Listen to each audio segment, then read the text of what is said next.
कहावत है जिसकी लाठी उसकी भैंस।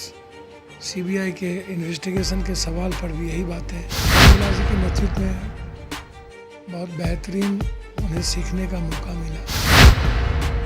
बिहार विकास की ओर नहीं बढ़ पाता है, ये दुर्भाग्य। इमोशंस कार्ड को उन्होंने अगली बार भी डीएनए पर खेला था, इस बार भी खेलने का प्रयास अंतिम में किया। लेकिन जो हालात है, ऐसे परिस्थिति में नीतीश कुमार जी को अब बिहार की राजनीति से अलग होना चाहिए।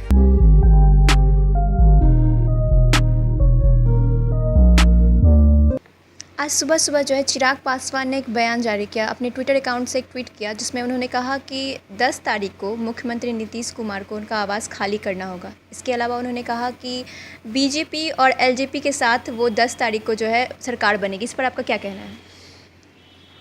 अब दूसरी पार्टी के बारे में कुछ कहना उचित नहीं है। दूसरी तरफ ये बदले की भावना से कोई कार्रवाई, कोई राजनीति नहीं होती है।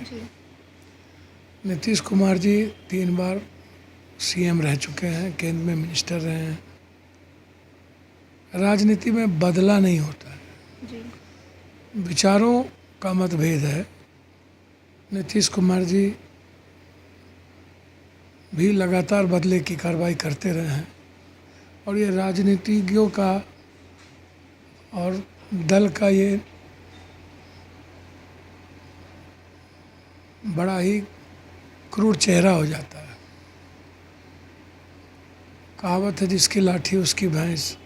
सीबीआई के इन्वेस्टिगेशन के सवाल पर भी यही बातें, पुलिस इन्वेस्टिगेशन सवाल पर यही बातें हैं। सियासत सत्ता और कुर्सी को देखकर ही सब काम होता है। तो मैं उम्मीद करता हूँ कि हार जीत तो होती रहती है। 15 साल 40 सालों से वो देश में राजनीति करते रहे हैं। इसका ये मतलब नहीं है कि हम निजी हमला करें। चिराग पासवान जी का भविष्य अभी बहुत लंबा है और विचारों और एग्रेशन की राजनीति मजबूत तरीके से वो करते हैं और उन्होंने अपनी लीडरशिप को स्थापित करने का हमेशा प्रयास किया है और रामविलास जी ने एक बेहतर लीडरशिप का रास्ता भी दिखाया। रामविलास जी के नेतृत्व में बहुत बेहतरीन उन्हें सीखने का मौका मिला। मैं उम्मीद करता हूँ वो बेहतर लीडर बने। निजी जीवन पर ज़्यादा हमला ना हो, ये मेरा आग्रह है। मैं किसी को सुझाव नहीं दे सकता हूँ, लेकिन मैं सिर्फ इतना कहूँगा कि बिहार के लोग हमेशा ब्लैकमेलर सब के चक्कर में फंस जाते हैं। इमोशनल ब्लैकमेलिंग हो जाते हैं। अगले बार भी डीएनए, फिर इस बार लास्ट चुनाव, तो ऐसी चीज़ें हमेशा जो बिहार विकास की ओर नहीं बढ़ पाता है, ये दुर्भाग्य है। जी, आपने सत्ता पक्ष की बात की, तो सत्ता पक्ष में रह रहे नीतीश कुमार ने कल अपनी जो तीसरे चरण की जो चुनावी जनसभा थी, उसमें कहा कि वो ये उनका आखिरी जनसभा है। इस पर आपकी क्या कहना है? मैंने आखिरी जनसभा ने मैंने कहा कि अंत भला तो सब भला, आखिरी चुनाव है। जी, इमोशंस कार्ड को उन्होंने अगली बार भी डीएनए पर खेला था, इस बार भी खेलने का प्रयास अंतिम में किया।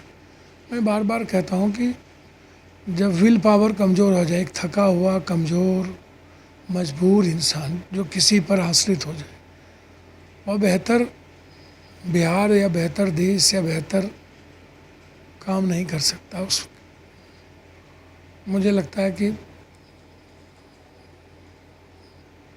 वह किसी भी राज के लिए जो कमज़ोर नेतृत्व है वो सही नहीं है। जी, अब राजनीति में कोई अंतिम तो होता नहीं है, केंद्र में चले जाएंगे, राजनीति तो चलती रहती है अंतिम तक। लेकिन जो हालात हैं, ऐसे परिस्थिति में नीतीश कुमार जी को अब बिहार की राजनीति से अलग होना चाहिए। आपने इमोशनल कार्ड की बात की, तो क्या लगता है इस बार चुनाव में जो उन्होंने इमोशनल कार्ड खेला है वो फ़ायदे के लिए रहेगा उनके लिए? अब ये तो जनता तय करती है। भारत के लोग इमोशंस पर तो चलते ही हैं, संवेदना पर तो चलता ही है। कृपा करना, लोगों पर ममता करना भारत के लोगों की परंपरा रही है शुरू से। पता नहीं, अपनी बात कम करते हैं भारत के लोग, दूसरों की बात पे ज़्यादा चले जाते हैं। चलिए, तो वक्त बताएगा क्या होगा, लेकिन ऐसा होता है इमोशनल कार्ड पर तो बिहार के लिए दुर्भाग्य होगा। सर एक और चीज़ है, एक और लास्ट क्वेश्चन, एक लास्ट क्वेश्चन है सर कि एलजेपी जो लगातार कह रही है कि 2 चरणों के जो रुझान आए हैं उनके सामने, तो उस पे उनके जो प्रत्याशी लोग हैं, उनके जो दल के नेता लोग हैं, वो काफ़ी उत्साहित हैं। तो आने वाले समय में अगर आपको उनके साथ अलायंस करने का मौका मिलेगा तो कीजिएगा। बधाई हो। सांप्रदायिकता से और जातीयता से कोई समझौता पप्पू यादव का नहीं होगा। 700 जन्म में नहीं होगा। और 30 साल बनाम 3 साल जो मेरी प्रतिज्ञा पत्र है, जो मैं शपथ पत्र के साथ आया हूँ, वो बहुत इम्पोर्टेंट है। और उस पर ही किसी दल, किसी गठबंधन से समझौता होगा, अन्यथा नहीं। बढ़ाएं अपना कदम सक्सेस की ओर शिखर करियर इंस्टीट्यूट के साथ। शिखर करियर इंस्टीट्यूट पूर्वी भारत में एकमात्र कोचिंग संस्थान जो एक्सक्लूसिवली है मेडिकल एंट्रेंस एग्जाम के लिए।